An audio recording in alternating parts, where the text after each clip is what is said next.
Well, my friend Amy would say, talk to each other. But she's a little corny. Any longtime fan of the Sonic franchise likely shared in the same excitement when they saw Amy Rose appear in Sonic 3's mid-credit scene. Prior to the film's release, there had been countless speculations about her character's debut and the role she would play in Shadow's narrative. It's safe to say that Amy was on every fan's wish list when they sat down in theaters. Now that she's confirmed for the next film, fans have already started speculating about what her personal story will entail. If the original video games are anything to go by, then it's likely that her character will be closely intertwined with Sonic. Many fans already suspect that a romance subplot will occur in Sonic 4. In today's video, I'll discuss 4 reasons why I think that will be the case and why the pair may find themselves in a relationship before the credits roll. I don't know. Sounds pretty great. Yeah, you are. Number 1. Friendship-centered franchise. While the video games can be more nuanced and complex, the film adaptation of Sonic is targeted toward a family demographic. The film's desire to appeal to a large audience, and to do so, they rely on moral characters and reoccurring themes. Much of Sonic 3 revolves around Team Sonic learning to rely on one another and work as a unit. The beginning scenes of the film show how the three have become more than friends and view one another as family. They each have their own strengths and weaknesses in working together, but having a team makes up for those differences. The moment that Sonic becomes overwhelmed with rage and grief on Tom's behalf, their dynamic starts to fall apart. Sonic and Knuckles find themselves at odds as they disagree about what's best for the Master Emerald. However, in a show of great character development, Knuckles chooses to trust Sonic with the Emerald's power despite knowing he's under the influence of his negative emotions. The trust that Knuckles shows Sonic demonstrates how far the relationship has come since their first meeting. It also shows the significant changes Knuckles has made to himself and his perceptions, which helps make him a better hero. At the same time, Tails does what he can to keep the group together. There's no denying that he's the strategist and a plan maker for Team Sonic. I couldn't help feeling like the group would be lost without him and would find themselves off track on more than one occasion. I also like that Tails knew his worth, as he explains their team's dynamic to Agent Stone, who was treated like nothing more than an assistant by Dr. Robotnik. The film really pushes the importance of friendship, making it a recurring theme across all 3 films. While this theme can continue in future installments, I feel like it is played out completely. Fans of the former films will know how important Team Sonic is to one another and why they need cooperation if they hope to save the day. Sonic 4 would be the perfect time to explore new relationship types when introducing Amy into the group. Sonic can still have his close relationships with his best friends and also have room in his life for a romantic partner. In fact, a pivotal part of Sonic's new relationship could be learning how to balance it with his other responsibilities. You're the best teammates a hedgehog could ever ask for. And the best friends. Number 2, the first leading female character! Maddie is a great character, and I appreciate everything she's done for Sonic and his friends so far. However, I can't help being surprised that it's taken 3 films for a major female character to make her debut in the franchise. I know the writers have wanted to introduce Amy for some time, but her exclusion has made the franchise male-dominated. There are many fantastic female characters in the Sonic video games, and each of them would have made great additions to the previous films' narratives. I do appreciate that they didn't want to squander Amy's character by making her share screen time with Shadow. So I understand why they pushed her debut back to another film. I was extremely excited to see her in the mid-credits scene, especially when she held her own against an army of malicious robots. It seems clear to me that she will be a force to be reckoned with and possibly the biggest threat Metal Sonic will have to face. If I were him, I would learn to fear large hammers and a very determined hedgehog. Now, I know that having a female lead usually means that a romantic subplot is in the works. It's rare that a franchise will have a leading male and female heroes without allowing them to have a unique relationship.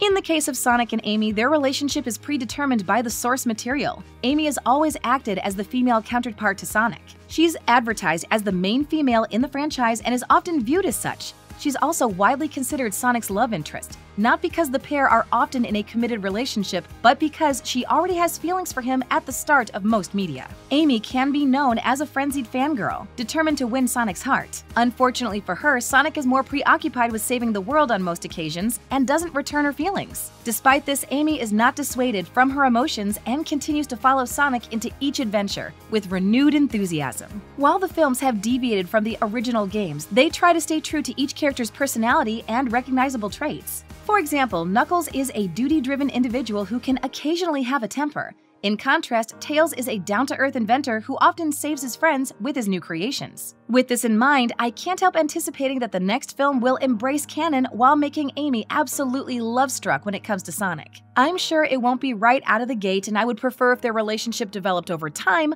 but at some point in the story, she's bound to have a crush on her fellow hedgehog. I don't think Sonic has spent much time considering relationships or if he would ever have one of his own, but having Amy join his team may change that significantly. I genuinely hope that their relationship will include mutual appreciation and requited feelings at some point. I would hate to see Amy chase after her heart's affection for several films only to have her hopes dashed each time. It would also be refreshing to see where their relationship would go in this new adaptation if they fell for one another. I guess he didn't hear the stick together part. Does he ever? No. Number 3, a revamp of Amy's character.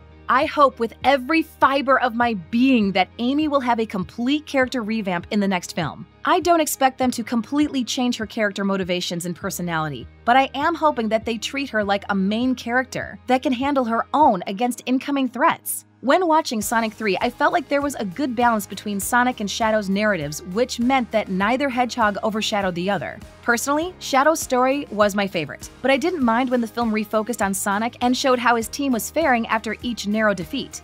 I hope that Amy receives the same treatment and that she's not delegated to a supporting role early on. The credits scene seems to imply that she'll be more useful to Sonic than anyone realizes. I loved watching her zoom in and take down numerous enemies at the same time. Metal Sonic didn't know what hit him, and I want that to be the energy Amy carries with her throughout the entirety of Sonic 4. Amy has always been a complete powerhouse, and there is no denying that she's one of the strongest allies Sonic has. The massive hammer she carries is a good indicator of her brute strength, but I suspect that the next film will dive deeper into her backstory and explain why she's such a talented fighter. During her brief appearance, we're able to see that she hid her face with a hood and wears what looks to be an old scarf. As far as first impressions go, I feel like she may come from a place that required her to fight on numerous occasions. Amy may have spent her childhood defending herself and her loved ones from enemies like Metal Sonic. She seemed very self-assured by the smile she offered Sonic after saving him, and this confidence should be a central part of her personality.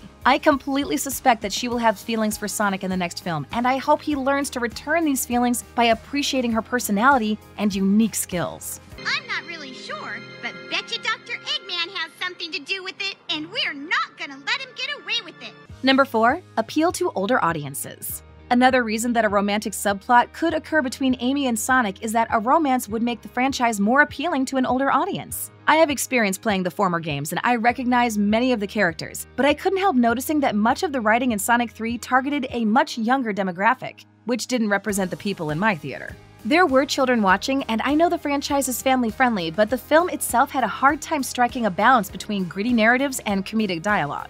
As I mentioned before, Shadow's part in the narrative was my favorite part of the entire film. I couldn't help feeling sympathetic and wanting him to find peace with what happened to Maria. I knew going in he would likely be redeemed before the credits rolled, and that redemption did feel earned and not rushed in the slightest. In contrast, much of Sonic and his friends' scenes seemed more targeted to the younger audience. Most of their dialogue included jokes and comedic scenes. The same thing occurred with the villains, as anytime the Robotniks were on screen, it didn't expect any serious developments to occur. I think the combination of characters and their distinct motivations are what made Sonic 3 perfect for the whole family. If Shadow doesn't have a major role in the next film, a new combination of characters will be necessary to have the same effect. Amy will be required to take on this role, and it's possible that her unique relationship with Sonic, separate from his relationships with Tails and Knuckles, will be what makes the film stand out to the older audience members.